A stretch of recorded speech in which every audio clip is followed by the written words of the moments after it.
Kencang yang melanda kawasan Kabupaten Aceh Jaya pada Senin sore kemarin menimbulkan kerugian besar. Ya, Badan Penanggulangan Bencana Kabupaten setempat memprediksi dampak kerugian mencapai ratusan juta rupiah.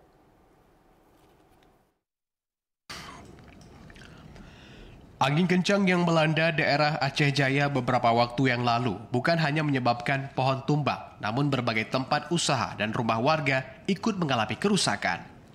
Sejumlah kawasan di Kabupaten Aceh Jaya yang dilanda angin kencang tersebar di beberapa kecamatan dengan kerusakan ringan hingga parah.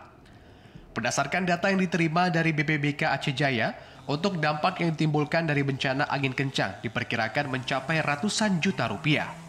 Selain itu, akses transportasi warga ikut terhambat akibat tumbangnya pohon di badan jalan. Sejumlah lokasi yang terdampak kerusakan akibat bencana angin kencang itu diantaranya Desa Sape, Kecamatan Jaya, kemudian Desa Krungto di Kecamatan Darul Hikmah, serta Desa Dayah Baru di Kecamatan Krung Sabe.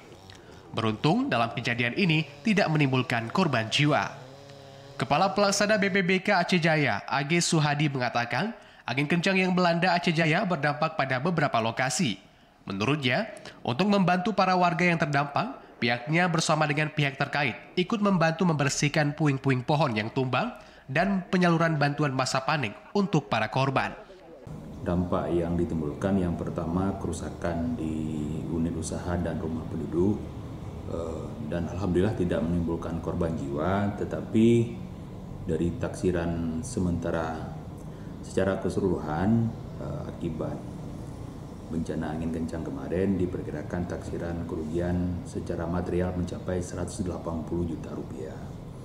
BPBK Aceh Jaya terus mengingatkan para warga agar tetap berhati-hati saat beraktivitas, terutama di luar rumah, untuk menghindari hal yang tidak diinginkan. Dari Aceh Jaya, Pusliadi, TV Aceh melaporkan.